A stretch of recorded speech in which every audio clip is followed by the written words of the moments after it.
नमस्ते मित्रांनो, खूप दिवसानंतर आलोय तुमच्या समोर.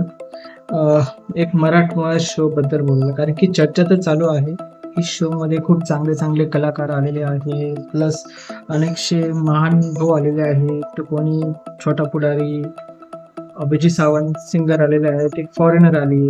विशेष म्हणजे माझ्याकडं शोकडे जायचं कारण म्हटलं तर ठरलं सूरज चव्हाण म्हणून एक मुलगा आलेला आहे, गरीब घराचा आहे. हे सर्व असताना अजून हिंदीचे काही कलाकार घेतलेले आहेत. या वर्षीचा बिग बॉस शो कसा होता, काय आहे, यावर थोडंसं बोलणार आहेत. सुरुवात झाली, मेन म्हणजे सगळ्यात मोठं कारण म्हणजे रितेश देशमुख. रितेश देशमुख सर हे पहिल्यांदा काय करतायत, बिग बॉस शोची होस्टिंग करतायत. आज जर का हे बिग बॉस शोची होस्टिंग करत आहेत रितेश देशमुख सर, ते तर चांगलीच होस्टिंग करणार. अर्थात त्यांच्या जो एक्सपिरियन्स आहे, त्यांच्या अनुभवानुसार ते चांगली होस्टिंग तर करतच आहेत, त्याच्यावर दुमत नाही. पण शो कशा प्रकारचा आहे, आता जेव्हा बिग बॉस शो सुरू झाला, सगळ्यांच्या अपेक्षा first show, second show, third show, fourth show वाढलेल्या होत्या. सुरुवात पहिला हप्ता जेव्हा पाहिलं बिग बॉस शो मध्ये, की एक वळू आणलेला होता, म्हणजे रानडुक्कर जसं का आपण बोलू शकतो, प्रत्येक ताकद घातली होता असा म्हणजे सरपाच. दुसरं एक आणला होता की तो पण बैलच होता असं बोलूया. म्हणजे कोण होता पहिल्या हप्त्यामधला, वैभव, तो त्याच्या मागे पळत होता. एक माकड आणलेलं होतं, तो उतरी नाचणारा, तो म्हणजे पुढारी होता. तिसरं म्हणजे एक अशी बाई घेऊन आलेले होते की ती बाई कर्कश आवाज करून सगळ्यांना त्रास देत होते, फक्त म्हणत होते बाई बाई.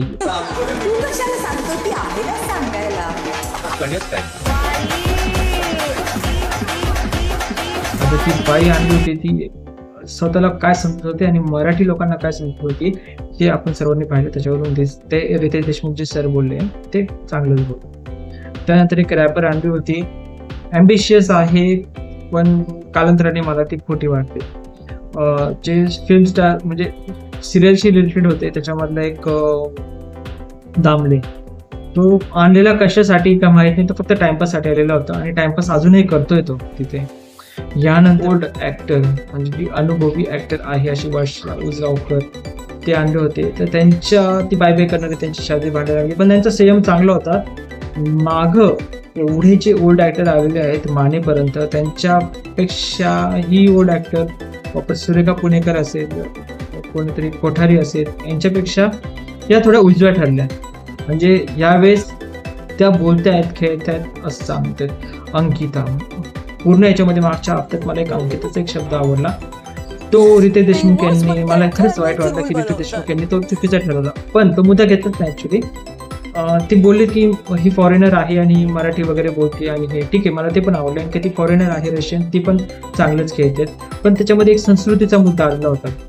हे अरबाज आणि तो बाई आणि काय ते असेल ते निकिहा तंबोली असेल, ती तंबोली काय करत होती, साधारण याच्यासोबत अरबासोबत दिल वगैरे काहीतरी काढत होते. आणि त्यावेळेस ती बोलली हे दिल आहे, हे जाळू नको वगैरे. याच्यावर ती स्पष्ट बोलली अंकिता की माझे जे संस्कार आहे, मी ते संस्कार काय करणार नाही, तर विकणार नाही. म्हणजे आता विकणार नाही म्हणजे शो करता म्हणजे त्यांना काय भेटतात, तर पैसे भेटतात. आणि निकी तंबोली वगैरे झालं, जे संस्काराच्या विरुद्ध वागतात, ते संस्कार विकतच असतात शोसाठी. पण ही मुलगी बोलली की माझे जे मराठी संस्कार आहे ते मी विकणार नाही, संस्कृती आहे माझी. तर याच्यावर राजभात बोलला हे महाराष्ट्राची संस्कृती वगैरे, हे पहिल्या हप्त्याचं आहे, पण मला ते आवर्जून सांगावं असं वाटत आहे, कारण की मी पहिल्यांदा व्हिडिओ बनवतोय, तर मला पूर्ण एक हप्त्याचा रिव्ह्यू घ्यायचा आहे. तर या बाबतीमध्ये मला अंकिताचं ते बोलणं अतिशय मनाला भावलं, कारण की तिने मराठी संस्कृती ठेवली. त्याच्यानंतर बाकीचे योगिता म्हणून आहे, मी खूप एकटी पडले होते, त्यामुळे मी रडले. तिला बोलायला गेले तर तिथं होतं की हिला पण रिप्लाय द्यायचा आहे का. चांगली मालिका होती वाटतं, आणि ती जाणून आहे, लोक जाणून आहे. पंढरीनाथ आहे, ते पण लोक जाणून आहे. एक कीर्तनकार आले होते, ते बाहेर गेलेत आहेत. पंढरी आहे तो, मी जेव्हा मला सांगण्यात आलं, म्हणजे जे आहेत माझे भाऊ आहेत, अजून आहेत, की विकेंडचा जेव्हा एक महा एपिसोड असतो काहीतरी पूर्ण हप्त्याभराचं दाखवतात, तेव्हा पंढरीचं खूप दाखवण्यात आलं. त्यांनी जोक्स मारलेले आहेत, मस्ती असते, खूप आनंदमय वातावरण असतं, पण एपिसोडमध्ये दाखवले जात नाही. एपिसोडमध्ये फक्त भांडणं दाखवतात, हे तर चुकीचं आहे, दाखवले पाहिजे मस्ती वगैरे. आणि एक अजून की जो पुढारी आहे, छोटा पुढारी, तसं मुलींना छेडलं जातं, वहिनी वहिनी वगैरे असं बोललं जातं. तशा प्रकारे तो बोलत होता. हा पुढारी आहे का, खरंच मंदबुद्धी आहे, हे थोडंसं बघण्यासारखं होतं. कारण की अजूनही मी बघतो तेव्हा तो मला मंदबुद्धी दिसतो आणि तो काय बोलतो त्याला कळत नाही. तो फक्त तुमच्या दिरालच्या त्याने बनवली चाय. रिक्वेस्ट कर ना, चालतच नाही. बिग बॉस तू ग्रिलर पण चालू करा बिग बॉस. आमचे ना काय को हो ते चिकन पण आमच्या वहिनीचं तरी ऐका. काय तुम्ही काय थांब रे, सकाळी सकाळी काय म्हणतो तू, थांब ना.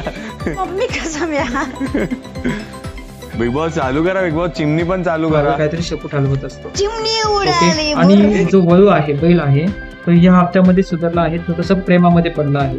तर प्रेमामध्ये त्याचा ट्रायंगल झाला आहे असं दिसतंय. पण ट्रायंगल मध्ये रॅपर आहे, काय नाव तुझं, कुठली कुठे रे, काय विषय नक्की? मला तो नॅचरल अट्रॅक्टिव्ह वाटतो. मी तर असं तुला कुठलं इंटेन्शन दिलं नाही. पण मला होऊ शकते अट्रॅक्शन.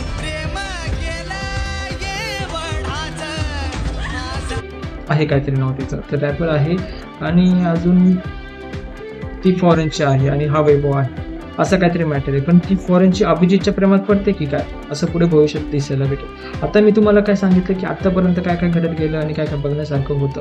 ओके. काही जर का कॅरेक्टर मी विसरलो असेल तर असं समजा की ते मी बघितलेलंच नाही आहे. आणि जर का बघितलं असेल तर त्यांच्यासाठी सांगण्यासारखं काही नव्हतं, कारण की ते शॅडोमध्ये होते. तर तुम्हाला कळलं असेल मी कोणाबद्दल बोलतोय.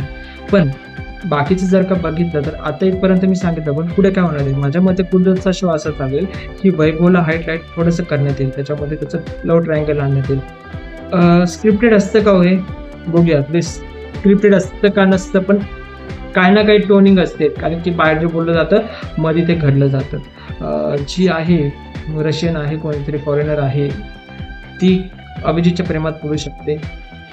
जी अंकिता आहे ती तिचं सेल्फ डिपेंड खेळेल. तिने काहीतरी योगिताला धोका दिला असं म्हणे की तिला कॅप्टन केलं होतं आणि योगिताने तिला सिलेक्ट नाही केलं. ही स्ट्रॅटेजी असू शकते. आणि जर का धोका असेल तर बुलीगत धोका चुकीचा असू शकते.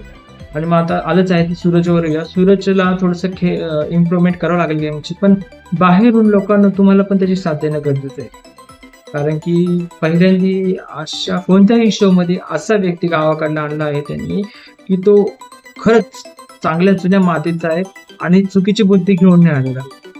ते नेहमी पाहतो आपण असे गावाकडले आणतात की तू थोडेसे बाहेर जायला असतात. आता मी चुकले म्हणून तो थोडासा विचित्र वागत होता. पण सूरज चव्हाण या बाबतीमध्ये गावाचा पण आहे, पण प्रामाणिक पण आहे, गरिबातून पुढे आलेला आहे. तो एक तुम्हाला चांगला पॉईंट वाटतो. पंढरीनाथ आहे, तो खेळू शकतो, हे पण चांगलं दिसतंय. पण तो खेळत असताना तो फक्त बॅक साईडनीच खेळणार आहे, फ्रंट फुटवर येणार नाही खेळायला. आणि तो पुढारी आहे, तो खूप चर्चा करत असतो पण त्याच्याच पलीकडे बघत असतो. अजून एक पॉईंट आहे की काहीतरी माझ्या मते कॅप्टननी त्याला झाडू मारायला लावला होता. आणि पुढारी जेव्हा आहे तर त्यांनी काय केलं पाहिजे, साफसफाई केली पाहिजे, बरोबर. कारण की स्वच्छ भारत, मग ते पुढारी फक्त नावापुरता आहे. कदाचित त्याची संडास साफ करायची पण लायकी नसतात. नाही मला एकच कुठली तरी ड्युटी द्या. एकच दिली आहे बाबा, एकच चेंज करायची नको 17 बाऱ्या. अल्टरनेट सांगते मी तुला. एकदा तू हे कर, एकदा बाहेरचं कर. अल्टरनेट नको, मला एकच द्या, कुठली पण द्या. मग तू बाहेरचं कर. एकावरतीच अन्याय नको म्हणून मी हा डिसिजन घेतला होता. हे सगळे जण असणार तर तुझं यांच्याबरोबर चांगलं पटतं तर तू व्यवस्थित करू शकतोस. मला घरात कमी भांडणं हवी आहेत प्लीज. मी ट्राय करते की कमीत कमी भांडणं होतील. पण बाहेर 2 माणसं लागायची. कुठे बाहेर हे स्वतः मिळून करायचे, तेच तुम्हाला सांगते. हा. निकिता मुली तुम्ही म्हणून करा, आहे, तुम्ही ती तुमच्यामध्ये डिसिजन कॅरेक्टर घेऊन. आज आहे, मी ती कसं टाकील करतो, आहे, काल मी निर्लज्जासारखं वागते ती. राग तर येतच असतं, येथे तुम्हाला येत असेल. आणि जे निर्लज्ज लोक असेल त्यांना ते आवडतही असेल. हां, तर काय ही व्हिडिओ पाहत आहे तुम्हाला निकिता मुली आवडते, समजून घ्या तुमच्या मनामध्ये नालायकी भरेल आहे निर्लज्जा. आता निर्लज्ज का म्हणतोय मी, जर का तुम्ही पूर्णपणे एपिसोड बघा विचार करून तर ते तुमच्या लक्षात येईल तुमची वागणूक. आणि फक्त एक शो साठी बरं का, म्हणजे प्रत्येक शो दुसरा व्यक्ती हे चालू असल्यावर, कारण की तुम्ही आता तिला पाहत असाल कदाचित, मी तिला हिंदी शोमध्ये पण पाहिलेलं आहे. बस अनेकशे शो असतात हिंदी चॅनलवर, कलर्सवर, त्याच्यामध्ये तिथं पाहिलेलं आहे.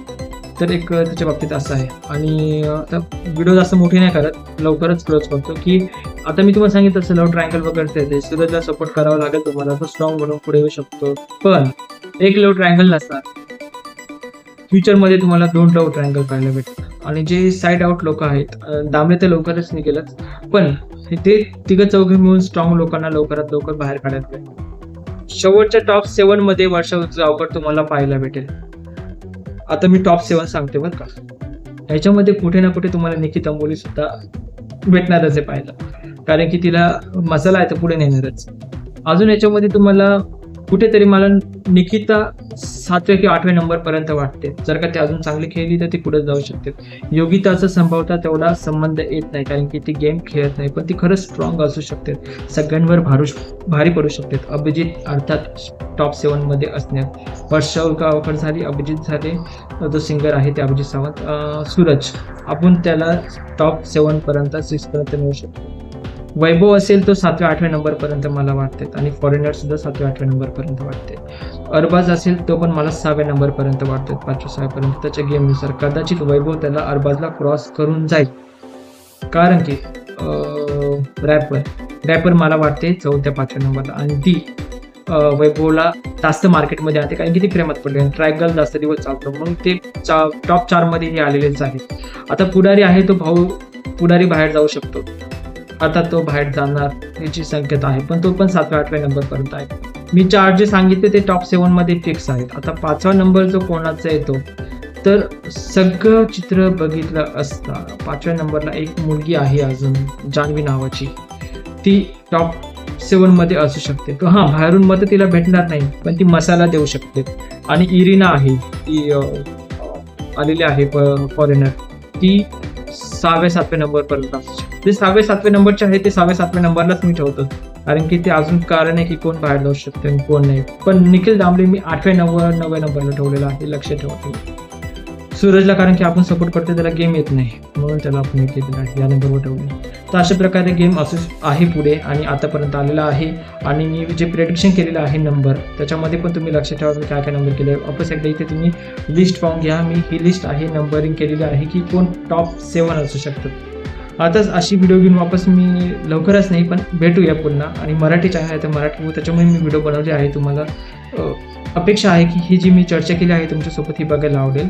आणि जर का तुम्हाला आवडलीच आहे तर सबस्क्राईब करून ठेवा, मग पुढच्या जे व्हिडिओ पडतील त्याच्यावर तुम्हाला मी पाहायला भेटेल आणि काय बोलते हे पण तुम्हाला पाहायला भेटेल. आणि ही व्हिडिओमधला हा पण स्क्रीनशॉट करून ठेवा, खरंच हे टॉप 6 आहेत का, आणि जे 7व्या-8व्या नंबरवर आहेत किंवा 7व्या नंबरवर आहेत तर ते एक तर टॉप 6 मध्ये 6 नंबरला जाऊ शकतात, नाही तर 8 नंबरला जाऊ शकतात. अरबाजची शक्यता आहे तो वरती जाऊ शकतो, पण मला वाटत नाही, कारण की अभिजित सावंत खरंच चांगला गेम खेळतोय, तो मनाला आवडणारा गेम आहे. म्हणजे जे प्रामाणिक लोक आहेत त्यांना अभिजित सावंतचा गेम आवडू शकतो. तर भेटूया पुन्हा नव्या व्हिडिओमध्ये. चलो टाटा बाय बाय, मिलेंगे फिर से.